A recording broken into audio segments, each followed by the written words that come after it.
fiction.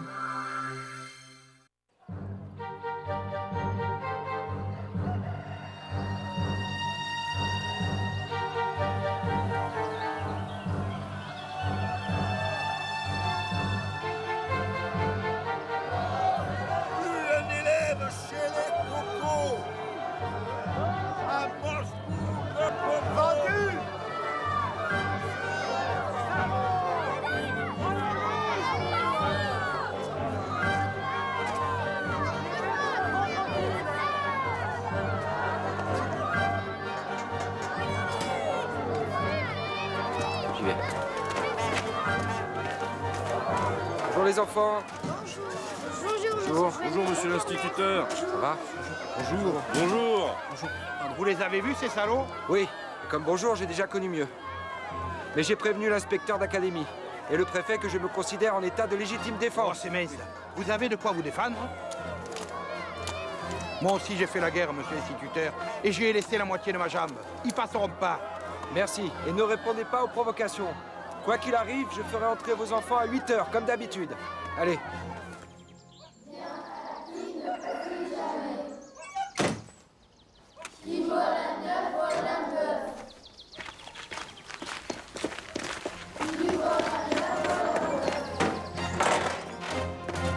Oh, il y a quelque chose qui va pas, monsieur le maire?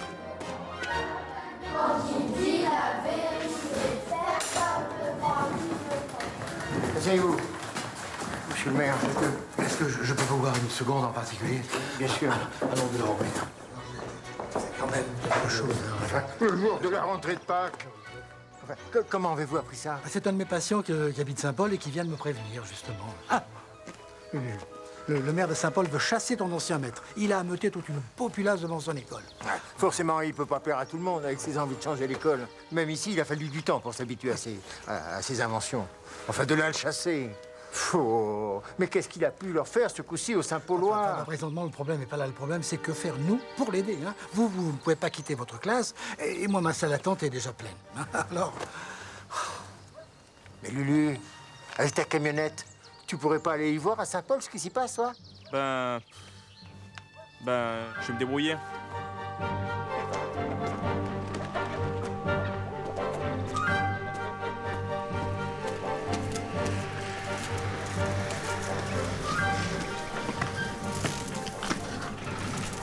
Oh, Titin, t'as du temps pour aller à Saint-Paul? Ça barre de l'école.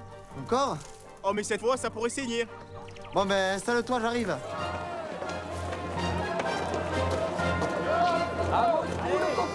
Vendu! Vendu! 11, 12, 13, 14. C'est pas si mal malgré ces excités. Rentrez chez vous. Ne vous inquiétez pas, ce n'est ni à vous ni à vos enfants qu'ils en veulent, mais seulement à moi. Revenez les chercher pour le midi. Merci. D'accord, entendu comme ça. Allez-y, rentrez les enfants.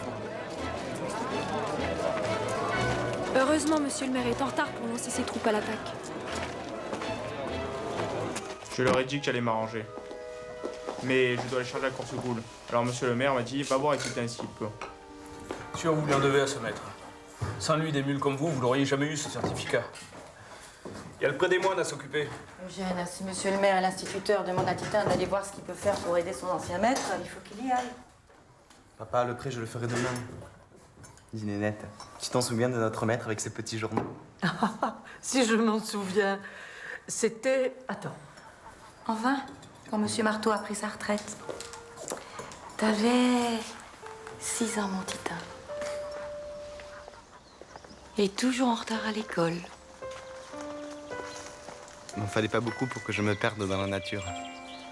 J'ai jamais aimé être enfermé. Qu'est-ce que tu fais là, toi? Comment t'es arrivé là? Toi aussi, t'aimes pas aller à l'école? Gloire à notre France éternelle. Gloire à ceux qui sont morts pour elle. Aux martyrs, aux vaillants, aux forts. Je n'aimais pas le père Marteau avec sa grande baguette. Oh oui, l'école c'était pas drôle avec lui. Et avec l'âge, il s'arrangeait pas. Surtout pour moi qui étais bien qu'avec les bêtes. À ceux Remarque, avec ton bonnet d'âne, tu t'en rapprochais des bêtes. Et puis il parlait que de choses qui m'intéressaient pas. Hé, la terre, elle est bête. J'ai rien fait d'autre de toute ma vie, moi. J'aurais aimé avoir un maître pour m'apprendre à lire, même un sévère. Quand on l'a vu pour la première fois, le nouveau maître, on n'a pas tout de suite vu la différence. On avait aussi peur qu'avait le père au marteau. On ne te le regrettait pas, t'es celui-là avec sa règle. J'en ai encore mal au bout des doigts, fan des chines. Le père au relais nous a dit que c'était notre nouveau maître. Ah, encore une chose. Et qu'il avait été blessé gravement à la guerre. Le maître a été blessé à la guerre. Et vous ne devez en aucun cas le faire crier, vous m'avez compris. Le premier qui désobéit aura affaire à moi.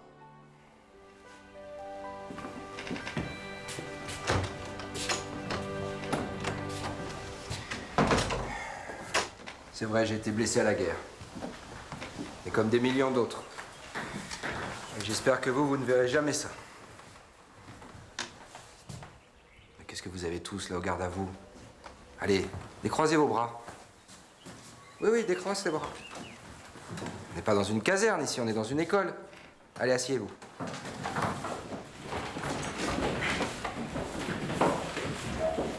Manuel.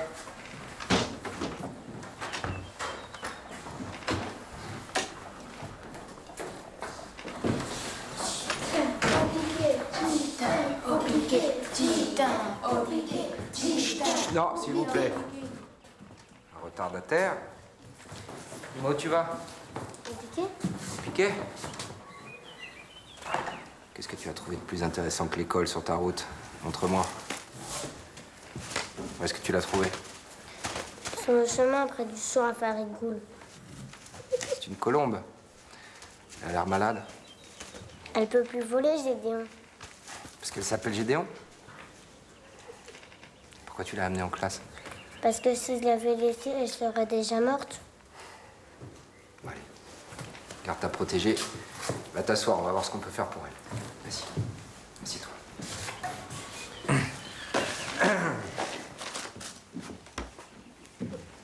La tomate mûrira. La mule remue. Riri tuera le rat. Marie ira à la rue. Comme c'est intéressant. Mais ça n'a pas beaucoup de sens. C'est vrai, vous êtes là pour apprendre à lire et à écrire. Et pourquoi apprendre des choses qui n'ont pas de sens? Qu'est-ce que vous dites de ça? Aujourd'hui, Titin est arrivé en classe avec une petite colombe malade. Elle est pas malade, elle est blessée. Tu as raison. Un maître, c'est comme un élève. Tu as le droit de se tromper. Alors, une petite colombe blessée. Prenez vos cahiers, vos plumes. On va reprendre ce texte.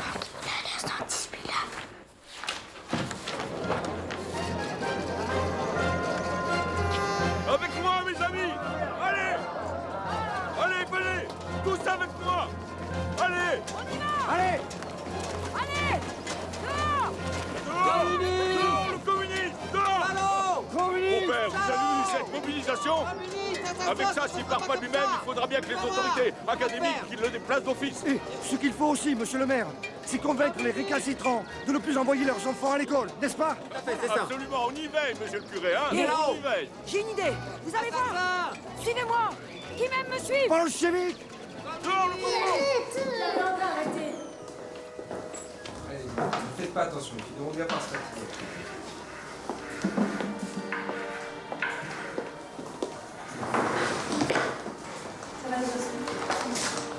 Suivez-moi, on va le faire sortir du trou, le bolchevique, monsieur Léonard. Allez, tapez là avec votre. Essayez de le forcer. Là,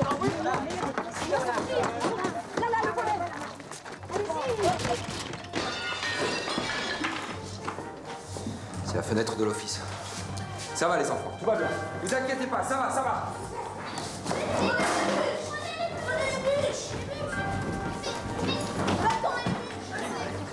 N'essayez pas de rentrer, madame. Je fais la garde de mes élèves et je les défendrai contre tout. Il est fou. Devenez pas la Jeanne d'Arc d'une mauvaise cause. J'aime bien. C'est dans la rue.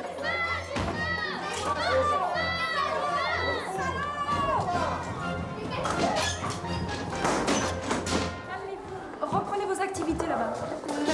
Doucement, doucement. Allez, reposez les bûches. Monsieur, vous pouvez nous montrer votre pistolet? Non, non, non, vous remettez les bûches. Prends la bûche. Prends sa bûche. Tiens, va la poser là-bas. Allez, reprenez votre travail. Soit ils deviennent complètement fous, les Saint-Paulois. Soit ils se sont rendus compte combien tu es révolutionnaire, mon Frény. Déclencher une guerre civile avec un petit exercice d'expression libre, c'est quand même un comble pour un pacifiste. Tu peux t'occuper de la petite, la rassurer? Alors, ce dessin?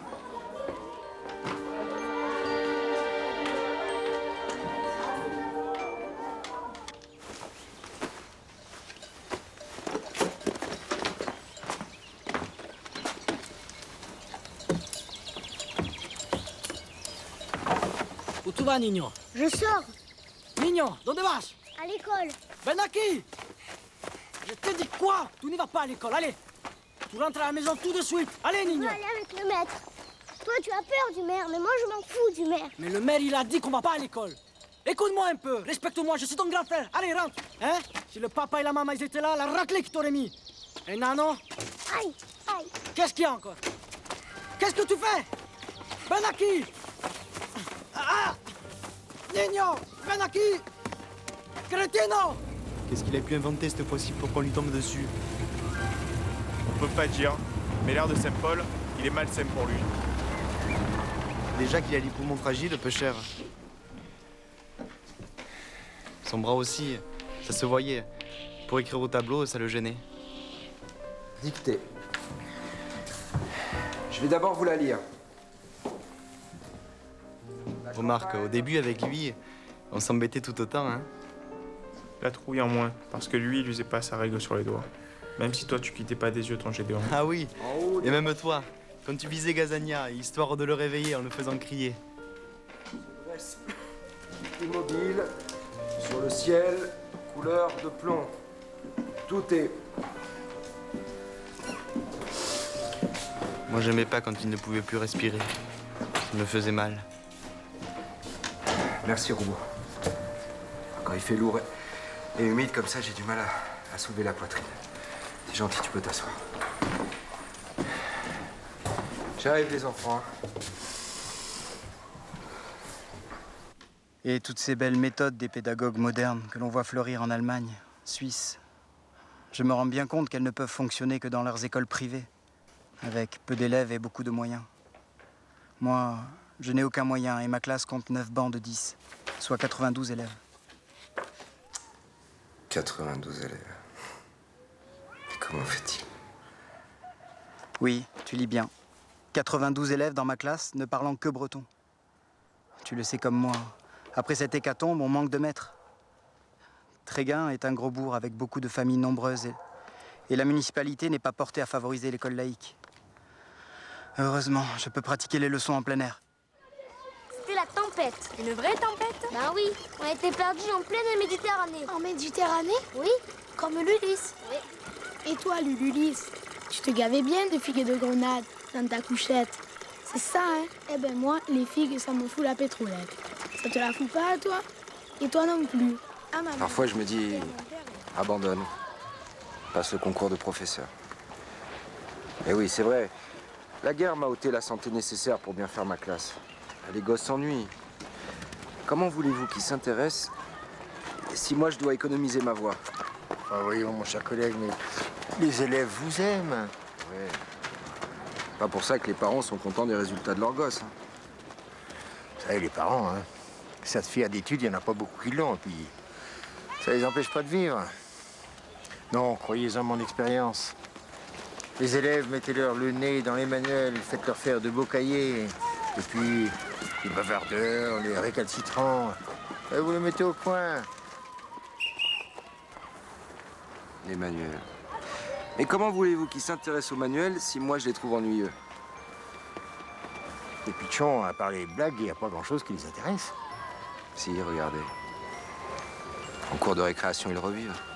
À jouer aux billes, à écouter les récits du petit Lulu chez son oncle en vacances en Algérie. Ah, quand je donne une leçon, ils écoutent, un temps.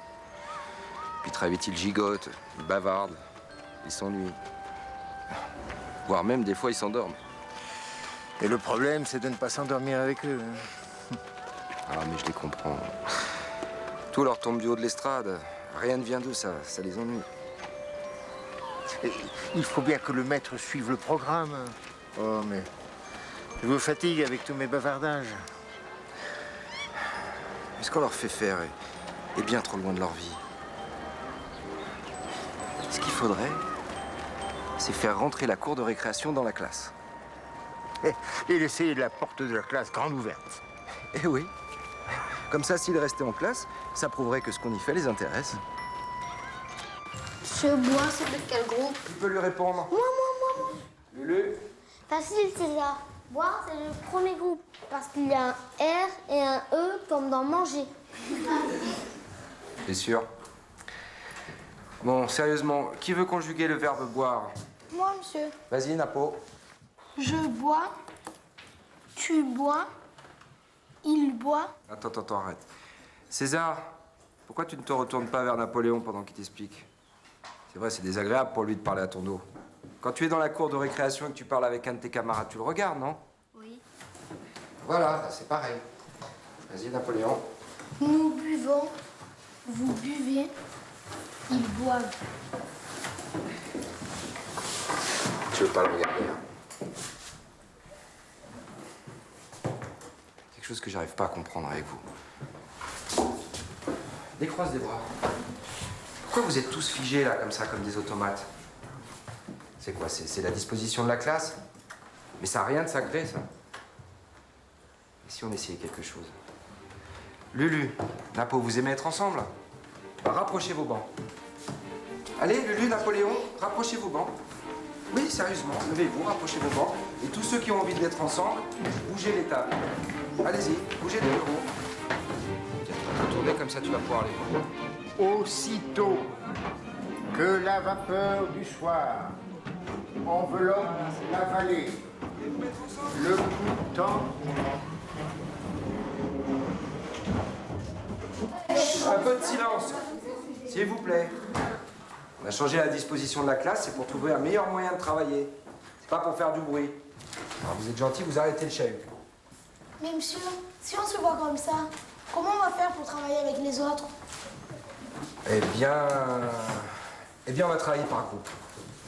Par exemple, ceux qui s'intéressent au voyage de Lulu chez son oncle en Algérie se mettent avec Lulu.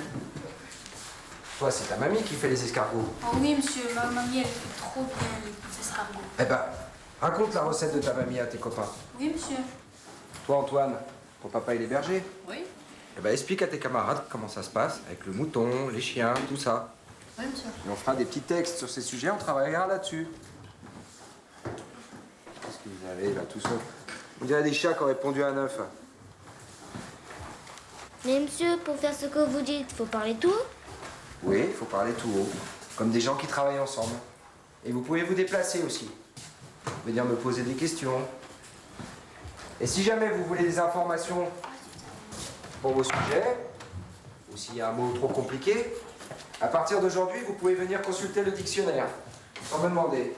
Il sera là toujours pour vous, ici. Mais monsieur, pour parler, faut lever la main, comme pour aller au cabinet. Oui, mais alors là, attention, pas tous en même temps, sinon on va pas s'entendre. Qu'est-ce que tu fais tout seul, mon petit César? Ils veulent que je mette ma table loin. Ils veulent que tu mettes ta table loin? Mais César, ici, toutes les places sont à toi. Si tu veux, tu viens te mettre là. Et puis si ça te plaît pas, regarde, tu changes. Tu viens ici, et tu peux changer encore. Tu peux même venir te mettre à mon bureau. Et si tu as envie, si ce sujet t'intéresse, tu viens te mettre là, avec tes camarades. Tu écoutes ce qui se passe. Voilà. Alors, on se met au travail? Mon cher René Daniel, j'avoue être parvenu au même scepticisme que toi sur les pratiques pédagogiques. Nous allons devoir inventer nous-mêmes nos propres techniques avec nos pauvres moyens. Mais vont-ils nous laisser faire? Quelle que manoir entouré d'étangs. On rigole plus à côté qu'ici. Non, mais pas comme un perroquet. Posez-vous des questions, comme ça vous allez bien les apprendre. Allez. Non, attendez les enfants, c'est pas possible. Vous faites plus de bruit que dans la cour de récréation. Hein. Il faut voter une discipline commune. Voter, c'est comme voter, monsieur? Ah, je vais vous expliquer. Voter, c'est assez simple. L'un de vous fait une proposition. Ceux qui sont pour, puis ceux qui sont contre lèvent la main. S'il y a plus de pour que de contre, la proposition est adoptée. Est-ce que l'un de vous a une proposition à faire? Monsieur. Je t'écoute. Eh ben, est-ce que César peut sortir parce qu'ils sont trop mauvais? Fou, César. Non. Vous êtes là pour apprendre. Vous doit être d'accord avec vos propositions. Mais chacun a son amour propre. Il ne faut pas le blesser à la légère. Mais Allez, monsieur, César. lui, c'est un amour propre, il y a longtemps qu'il a pas lavé. Non. Arrêtez les enfants. Je ne peux pas accepter ce vote. Est-ce que quelqu'un a une autre proposition à voter? Moi, monsieur.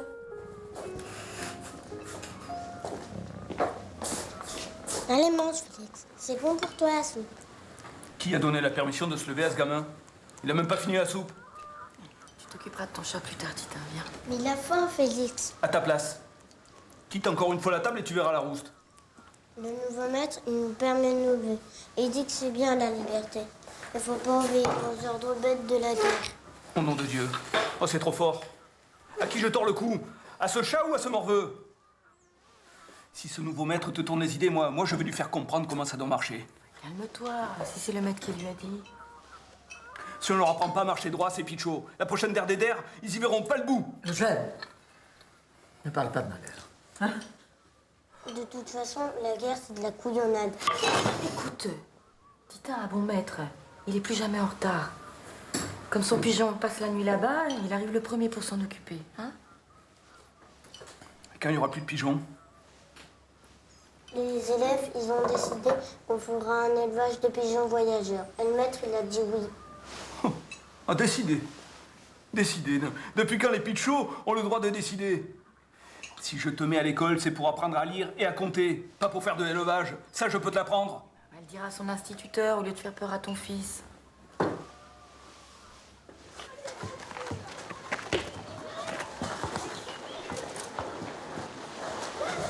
Toujours le nez dans vos papiers. C'est mauvais pour la respiration, ça. Sortez de là, allez-y ailleurs. Il faut vous aérer. Tenez, pourquoi ne feriez-vous pas un petit élevage de lapins? J'ai quelques vieux clapiers à vous passer. Ça vous distrairait, puis ça vous mettrait du beurre dans les épinards. Non, vous savez, j'ai assez à faire avec mes élèves. Mais justement, vous en occupez trop de vos élèves. Il faut vous mêler à la vie du village. Ça vous distraira et puis ça vous sortira de votre solitude. Quelle solitude? J'ai mes élèves, j'ai les amis du syndicat et les collègues avec qui je corresponds. Et vous vous occupez de la coopérative, je le sais bien. Mais il faut prendre le temps de faire une partie de pétanque de temps en temps, aller boire l'apéritif avec des amis. Et puis, célibataire à votre âge, hein. Vous êtes instituteur, un fonctionnaire, un bon parti. Oh, un bon parti, avec ma poitrine percée. Monsieur le maire est un très bon médecin, vous le savez bien. Il y a quelque chose qui me turlupine. Ces chambardements que vous faites dans votre classe. Est-ce que vous êtes content? Eh bien, ma classe est plus vivante. Mais j'ai du mal à canaliser leur énergie. Elle part dans tous les sens. Vous voyez, par exemple, un gosse comme Baptista. Eh bien, j'ai du mal à l'intéresser à autre chose qu'à son monde. Et pourtant, il est loin d'être bête. Il en est même trop près, les bêtes. Mais une bonne rouste de temps en temps, ça peut pas leur faire de mal. Vous savez, je ne sais pas grand-chose en pédagogie, mais je sais une chose. C'est qu'on ne fait pas travailler un enfant en lumineux. J'ai un collègue instituteur avec qui je corresponds en Bretagne. Eh bien, lui, il a 92 élèves. Eh oui, 92 élèves. Et lui aussi, il essaye de changer les choses à sa manière. Un peu comme moi, il tâtonne. Mais lui, il pratique les classes promenades. Qu'en pensez-vous? Ah, vous savez, moi j'ai assez de mal à emmener mon âne dans les collines pour y chercher du plantain pour les lapins, pour y emmener les gosses. Mais si ça vous tente, alors les circulaires du ministère sont tout à fait d'accord, hein.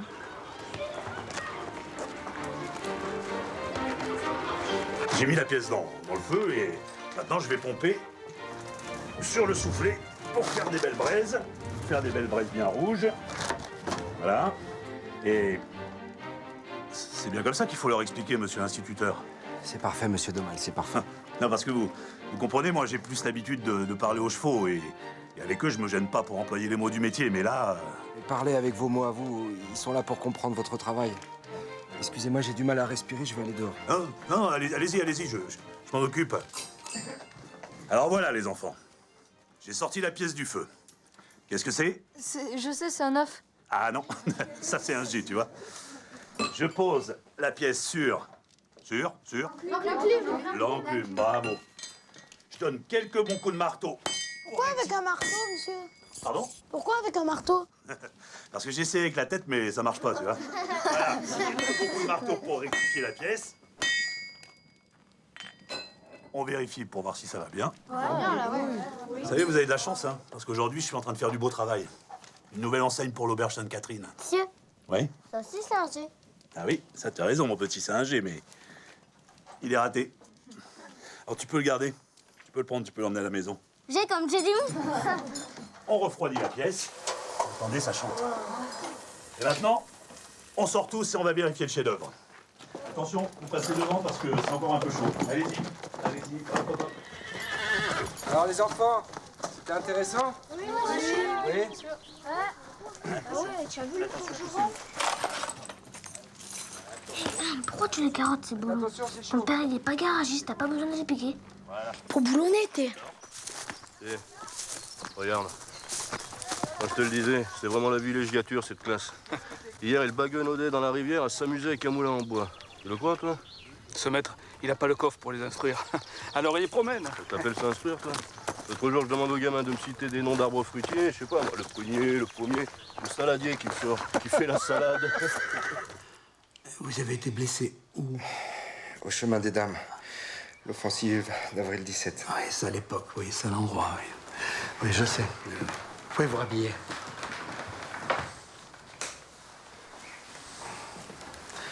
Reliquat le pleurésie purulente et a nécessité l'opération en Pième avec résection de la 9e côte.